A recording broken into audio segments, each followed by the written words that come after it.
Olá, queridos amigos, bem-vindos a mais um programa Livros com Fé aqui na sua Ângelos TV. Todas as semanas, através do nosso programa, queremos levar até si o que de melhor o mercado editorial, sobretudo católico e especificamente a Paulus Editora, tem produzido a pensar em si, a pensar no crescimento e na ajuda espiritual que lhe queremos propor e proporcionar. A partir daqui, da Paulus Livraria em Fátima, levamos até si este nosso programa. Venha visitar-nos. Encontramos-nos precisamente atrás da Basílica de Nossa Senhora do Rosário de Fátima, na rua de São Vicente de Paulo. Tem aqui um espaço amplo, belo, com muitos livros, mas também artigos religiosos e alfaias litúrgicas. E neste programa vai ser diferente dos outros porque não tenho nenhum convidado para entrevistar, mas tenho dois itinerários, duas peregrinações que a Paulus Editora está a organizar para o ano 2019, no próximo ano, e que estou certo não vai querer perder o conhecimento deste programa e do destino destas peregrinações. Então continue connosco, temos ainda mais iniciativas e sugestões para lhe propor.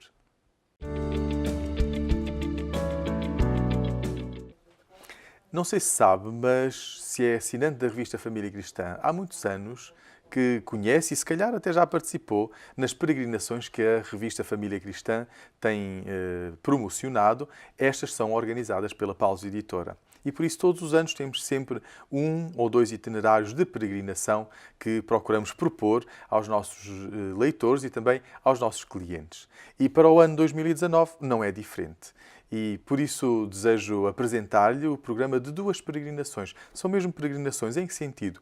Não apenas porque visitamos lugares santos, mas todo o tempo da peregrinação temos um itinerário de vida espiritual, que inclui a Eucaristia diária, sempre que seja possível, inclui também a recitação do Rosário, inclui meditação e acompanhamento espiritual. E para estas duas peregrinações, estou a pensar que seja eu a acompanhar estas duas peregrinações. Então, o primeiro itinerário, a primeira peregrinação que lhe quero apresentar é a peregrinação à França, de 4 a 9 de maio. França, 4 a 9 de maio. E o que é que iremos visitar? Bem, a primeira etapa é Lisieux, a terra natal de Santa Teresinha do Menino Jesus.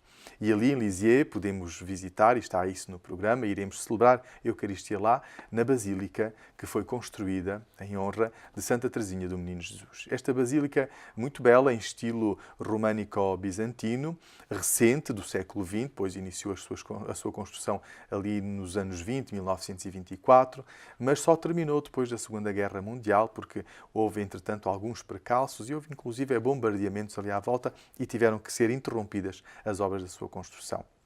Está constituída pela Basílica e uma cripta, totalmente revestida com belíssimos mosaicos, alguns vitrais também. Ali está também a urna de Santa Teresinha do Menino Jesus e é um lugar muito especial onde podemos nos aproximar e ali junto do seu túmulo poder-lhe rezar e apresentar-lhe as nossas intenções. Portanto, Lisieux será a primeira etapa desta peregrinação à França. Depois, no segundo dia, iremos visitar o Monte São Michel. Também um lugar esplêndido, a nível da natureza belíssimo, mas também a nível cultural e arquitetónico. O Mont Saint-Michel, diz-nos a história, que terá sido construída a pedido do bispo local, naquela ilha, uma ilha praticamente pontiaguda, e que ali, a partir do século VIII, no ano 700 e qualquer coisa, foi construída uma pequena capela dedicada ao arcanjo São Miguel. Mais tarde foi construída uma abadia dos beneditinos. Foi um ponto estratégico de defesa também da França na Guerra dos 100 Anos, na Guerra dos 100 Dias, dos 100 dias entre a França e a Inglaterra, e a Inglaterra não conseguiu invadir o Mont Saint-Michel, que entretanto de abadia tornou-se num espaço de fortaleza militar. E a cidade foi crescendo, a aldeia, depois vila, depois cidade, foi crescendo à volta da abadia beneditina que ali foi construída. Depois, com a Revolução Francesa, com a expropriação das ordens religiosas, o Estado teve a propriedade daquele espaço. Infelizmente foi feito um pouco de tudo, inclusive durante as guerras, as últimas duas guerras mundiais, mas voltou ao seu esplendor o Mont Saint-Michel, recuperando todo o património arquitetónico, a beleza cultural e histórica, e portanto iremos visitar este lugar que foi lugar e é lugar de peregrinação tão importante. Passaremos também pelas cidades de Saint-Malo, as cidades de Rennes, e iremos para Tours, onde visitaremos a Catedral de São Martinho de Tours, e depois iremos visitar a zona tão conhecida, os castelos de Loire. Não é? São muitos os castelos que ali estão, mas nós iremos visitar apenas 2 castelos, e são provavelmente os castelos mais belos do Renascimento francês. Um deles é o castelo de Chenonceau, numa ilhota no rio Cher, e outro é o castelo de Chambord, que foi edificado em 1519 por Francisco I sobre os desenhos de Domênico de Cartona. E escusado será dizer que estes castelos são património mundial pela Unesco e que é designado então o Vale de Loire e Sully-sur-Loire e Chalonnais, que é toda aquela região onde tem castelos belíssimos, parece mesmo uma zona de fábulas. Depois seguiremos o nosso percurso até Paris, onde em Paris iremos fazer uma visita panorâmica sobre a cidade, mas iremos sobretudo fixar na Catedral Notre-Dame, esta belíssima igreja, uma das catedrais mais antigas de toda a França, em estilo gótico, que foi construída desde o início e dedicada a Nossa Senhora, a Catedral Notre-Dame, com todo o seu esplendor gótico no interior e no exterior. E depois iremos visitar também a igreja da Medalha Milagrosa. Não sei se conheceis a história, mas é uma história belíssima, em que uma irmã, filha da Caridade, em que ali era uma residência das religiosas, uma comunidade das religiosas, esta irmã, Catarina Labouré, começou por ter visões do seu fundador, de São Vicente de Paulo, depois teve visões de Jesus, Jesus apareceu-lhe durante a Eucaristia, e depois mais tarde Nossa Senhora entregou-lhe a Medalha Milagrosa, e esta devoção à Medalha Milagrosa, com toda uma mensagem por trás, que nos diz que, através desta Medalha Milagrosa e com as orações próprias que devem ser feitas, Maria acompanha-nos na nossa vida e acompanha-nos depois na nossa morte, conduzindo-nos até ao céu. Então, aqui está o programa desta primeira peregrinação, a França, por lugares muito belos, mas sobretudo muito significativos numa perspectiva espiritual. Recordo Lisieux, recordo depois também o Mont Saint-Michel, uma visita mais cultural, os 2 castelos no Val de Loire e, por fim, Paris, com Notre-Dame e a Igreja da Medalha Milagrosa. A segunda peregrinação que estamos a organizar também na Paulos é uma peregrinação ao México. Portanto, uma peregrinação mais longe. Se esta primeira é aqui na Europa, esta tem um itinerário mais longe e, portanto, são mais dias também de peregrinação. Esta vai acontecer, está programada de 12 a 20 de novembro do próximo ano, 2019. E esta peregrinação começa precisamente com a visita à cidade do México, a capital deste país, a capital do México. Esta cidade do México, que é uma grande metrópole, tem mais de 20 milhões de habitantes. Então é por aí que iremos iniciar. Visitaremos, e destaco da cidade do México, a Praça da Constituição, o Palácio Nacional, mas sobretudo a Catedral Metropolita. É um belíssimo exemplar também este barroco, com construções ao longo dos vários anos, onde iremos visitar depois também o Templo Maior Azteca e o Museu de Antropologia. É um dos museus mais famosos do mundo, que nos ajuda a compreender as várias civilizações e, sobretudo, a civilização dos aztecas e a civilização dos maias também. E a nossa peregrinação da Cidade do México, ainda dentro da Cidade do México, contempla, e não podia deixar de ser, o Santuário Nossa Senhora de Guadalupe. Conhece a história do Santuário Nossa Senhora de Guadalupe? É uma história belíssima. E lá iremos poder pisar aquele lugar tão santo, tão sagrado, onde apareceu Nossa Senhora. Reza a história que Nossa Senhora apareceu a um índio, a um indígena, e, tendo-lhe aparecido,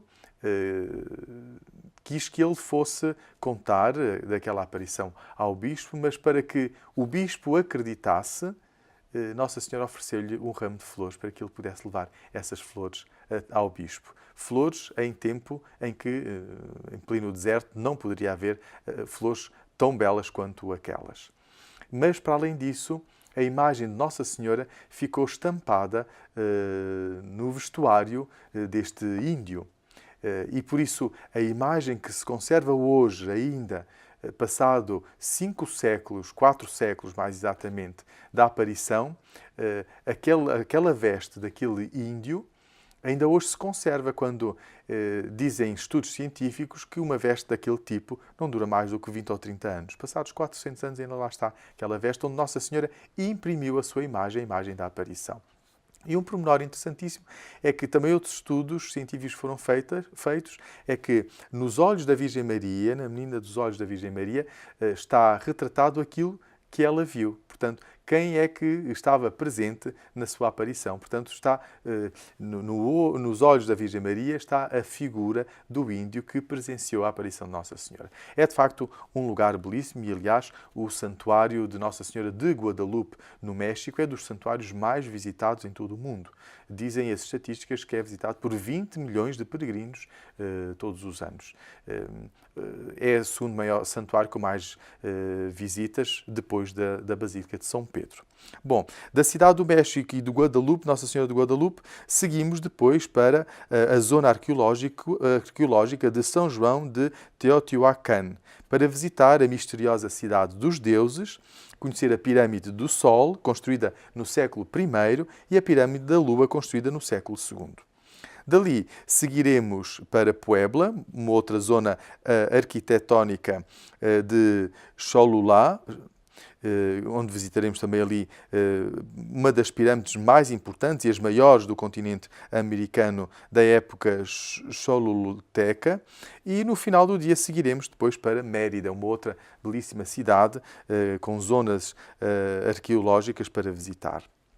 Outra zona arqueológica que seguiremos é a visita de Cabá, lugar onde foi habitado desde o século III, e depois seguiremos para Chichén Itzá, que é a conhecida zona dos maias, para conhecer também estes povos maias e, sobretudo, as suas tradições e os vestígios que foram deixados. Seguiremos para Cancún e depois de Cancún regressaremos a Lisboa. Mas, como vos dizia, ponto alto mesmo desta peregrinação é o Santuário de Nossa Senhora de Guadalupe. Então temos aqui também vários dias de peregrinação até ao México, a cidade do México, as zonas arqueológicas, quer dos astecas, quer dos maias, e depois para terminar numa zona mais de veraneio, como aquela que é de Cancún. Aqui ficam, queridos amigos, 2 sugestões de peregrinações a fazerem connosco, a Paulus Editora, acompanhadas por mim, estas 2 peregrinações. E se quiser mais informações acerca destas peregrinações, pode encontrar o programa mais completo e detalhado, não apenas na revista Família Cristã, mas também no site da Paulus. Queridos amigos, como o nosso programa de hoje é dedicado às peregrinações, as sugestões de leitura e de livros que tenho para vos apresentar é sobre peregrinações. Começo por um convite a peregrinações aqui mais perto. Este livro chama-se Caminhos de Santa Maria, que é um itinerário, ou melhor, vários itinerários para Fátima, a partir de onde quer que se encontre. Lisboa, Porto, Norte, Sul, Centro, Este, Oeste, onde quer que seja, Fátima acaba por ser um centro de peregrinação. E por isso, neste livrinho, editado pela Paulus Editora, cuja autoria é a APCD, Associação Portuguesa de Cultura e Desenvolvimento, preparámos vários itinerários, vários percursos que têm como centro a visita de Fátima. E por isso, percursos para 1 dia, percursos para 2 dias, 3 dias ou até mesmo 4 dias. Por isso, no percurso para 1 dia, de onde quer que venha, apenas Batalha e Fátima, não é? Batalha, Alcobaça e Fátima, 3 lugares para visitarem. Depois, no percurso de 2 dias, temos Orém, Tomar e Santarém. Percurso de 3 dias inclui já Leiria e Coimbra e percurso de 4 dias inclui também Nazaré, Caldas da Rainha e Óbidos. E este livrinho está preparado para que em cada percurso lhe demos sugestões daquilo que pode visitar. Igrejas, museus, praças públicas, ruas, outros edifícios históricos e uma pequena descrição histórica do que pode encontrar, do que pode visitar, inclusive até mesmo horários de abertura e horários de Eucaristias nos lugares sagrados. Então aqui fica um pequenino livrinho com itinerários em que Fátima está no centro destas peregrinações, destes itinerários, mas que os percursos podem levá-lo a conhecer os arredores de Fátima, que muitas das vezes, por causa da pressa, acabamos por não visitar. O segundo livro sobre peregrinações, e esta é uma peregrinação mais longe, é Peregrinos de Santiago, também da Paus Editora, da autoria de Luís Filipe Fernandes, que é um padre redentorista. Este autor, que tem acompanhado muitas peregrinações até Santiago de Compostela, e Santiago de Compostela é um percurso que se faz muito bem também a pé, ou até mesmo de bicicleta, para além de automóvel, obviamente, ou de autocarro, e que o padre Luís Filipe Fernandes quis nos apresentar um itinerário espiritual acerca dos caminhos de Santiago de Compostela. E por isso não só nos ajuda a preparar aquilo que iremos ver na belíssima Catedral de Santiago de Compostela, mas também pelo caminho que podemos encontrar e como nos devemos predispor para esta peregrinação. E por isso é que este livro inclui inclusive a oração a Santiago, inclui alguns dados estatísticos relacionados aos quilómetros, aos percursos que se têm, mas também, sobretudo, a história de Santiago de Compostela, como é que os restos mortais de Santiago vieram depois parar a Santiago e como é que se construiu ali toda uma devoção, como aconteceu aquela devoção ao apóstolo São Tiago, e a repercussão que isso tem tido em toda a Europa, porque afinal Santiago de Compostela sempre foi uma das metas de peregrinação de toda a Europa. Depois, um livro ainda maior, que se intitula Nossa Senhora de Portugal, Santuários Marianos, texto de Júlio Gil e fotografias de Nuno Calvé, da edição Intermédios, mas distribuídos pela Paus Editora. Temos aqui santuários marianos, santuários de Nossa Senhora, de norte a sul de Portugal, incluindo as Ilhas da Madeira e as Ilhas dos Açores. E aqui encontra, com belíssimas ilustrações, uma descrição da devoção do santuário de Nossa Senhora e, ao mesmo tempo, a história dessa devoção ou desse santuário dedicado a Nossa Senhora. Por isso, apresento-lhe aqui uma belíssima prenda, um belíssimo presente que pode oferecer neste tempo de Natal. Presente este que pode ser também um itinerário para as suas férias, para os seus fins de semana, para os tempos livres que tem, se quer aprofundar e conhecer melhor os santuários marianos que temos em Portugal. E são, na verdade, muitíssimos, muitíssimos e muito belos. Vale a pena fazer com os seus filhos, com os seus netos, com os seus amigos, começar por visitar os santuários à sua volta, por exemplo, na sua diocese, e depois ir alargando os itinerários para as dioceses circundantes. O quarto e último livro fala-nos de Mafra Sacra, Memória e Património. É uma obra com o alto patrocínio de Sua Excelência, o Presidente da República. Memória e Património, de 1717 a 2017.